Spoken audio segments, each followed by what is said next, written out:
What's up, my lovelies, and welcome to my channel. Today we're going to be talking about aloe vera. We'll be making it into a gel, and then part 2 we'll probably make it into a macerated oil. Aloe vera, the succulent plant, has so many benefits, and I'll be sharing with you those benefits along the way. So make sure you hit that like, subscribe, and the alert button for many more videos to come. So let's get started.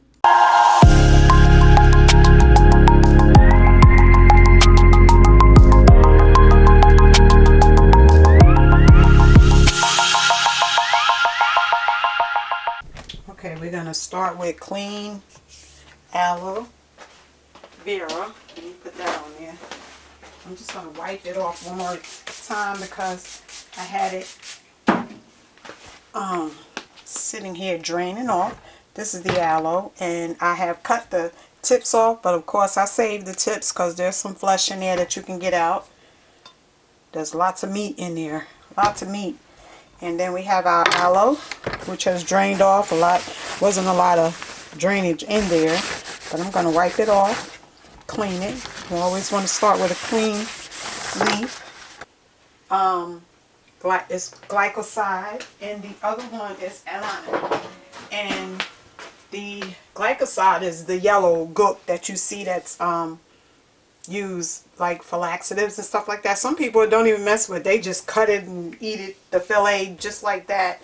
And then the other one they actually use in cancer research or cancer medicines or so forth.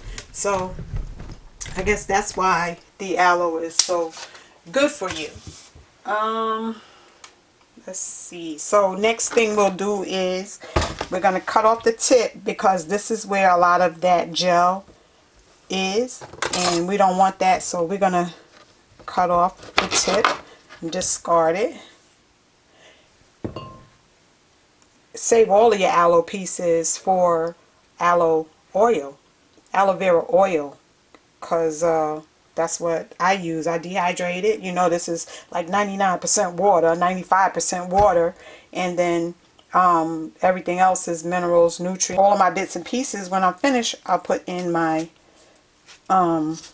dehydrator. Okay, so now that I've cut the tip off, I'm going to cut these sides off as well. You can do this whole thing, or you can just cut it in half. I'm going to cut that in half. Easy to work with in front of the camera.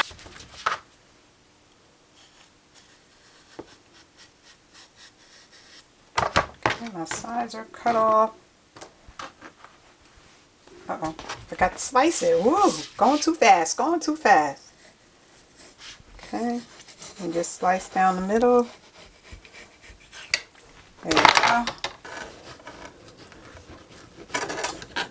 And that's how you get your fillet. I'm going to put that into my blender. If you visit me in the summer,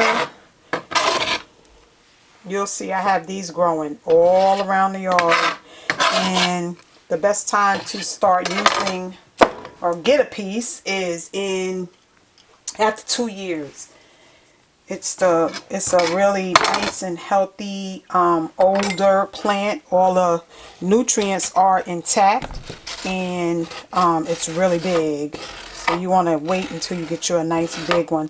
It's okay if you have a couple of the skin, a little bit of skin on, because we're going to strain it, so it's okay.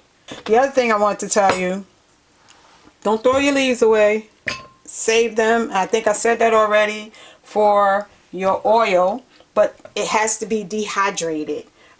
You can't put aloe vera leaves in oil and expect it not to go bad.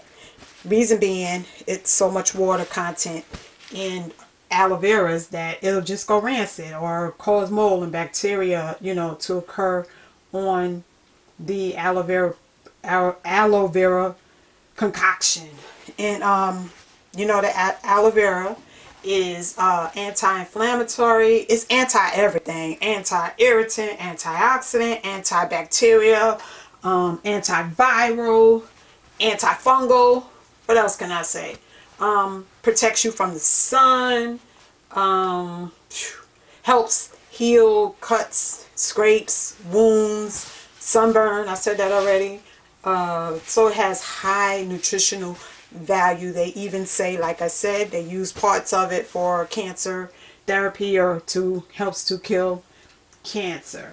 It's filled with all kinds of minerals and nutrients, calcium, iron, magnesium, sodium, potassium, all the vitamins, B1, B2. It helps with any kind of inflammation in the body.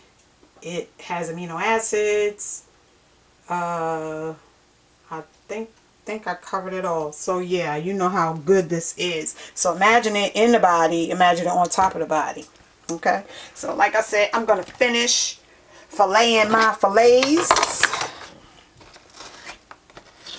and get all of this good meat out of here. Then we're gonna put it in a blender, and then I'll also show you how to make your own oil, aloe vera oil. And then you know what? I cut on this side. I don't know if you see it in the camera, but I'm going to go cut on the other side. So y'all can make sure that my big old arm ain't in the way. Can I tell you that back here I have, that we'll be making the oil from. This is coconut oil, organic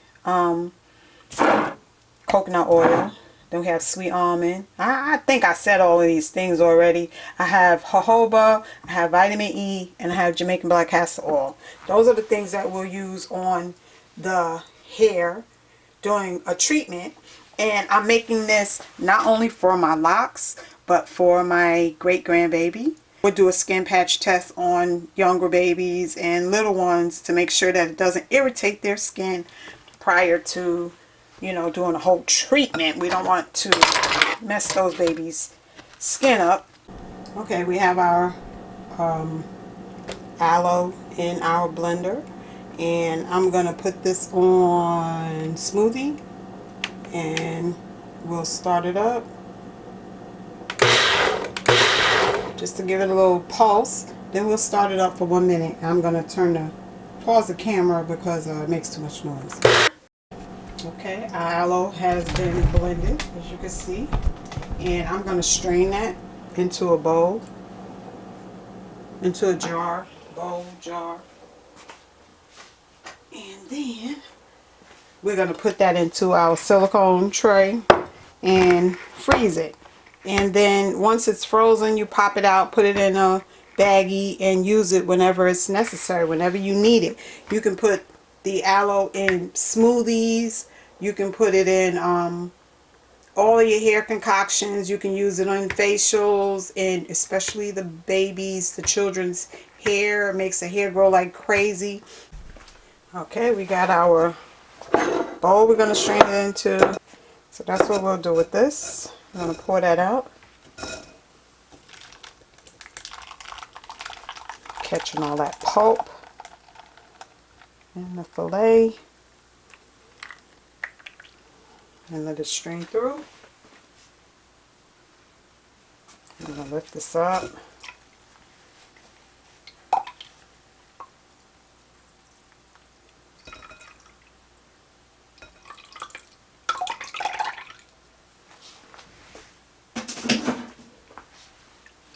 This was filled with lots of water. Okay, as you can see, I changed molds only because it's hard to get the floppy mold in the freezer, and I just wanted to be able to maneuver it. So I just changed and you use a different mold, how many. And I'm going to save a little bit, and I'm not going to do my hair today because it's getting a little bit late, but we'll do the concoction for tomorrow. Yeah, that's about it. But it will, I guarantee you, if your roots are intact, or if your roots are healthy, just maybe blocked, or you know, have some medical issues or whatever, what have you, the aloe vera will help it to grow. Just first, don't forget, do that skin test, skin safe test, to make sure that you're not allergic to it or any of the properties in it, and then go about your business. Okay, family, thank you for watching. I just wanted you guys to know how to make a aloe vera gel. Next up, we'll make it into a hair concoction that will make your hair shine, pop, and grow. So I'll see you there.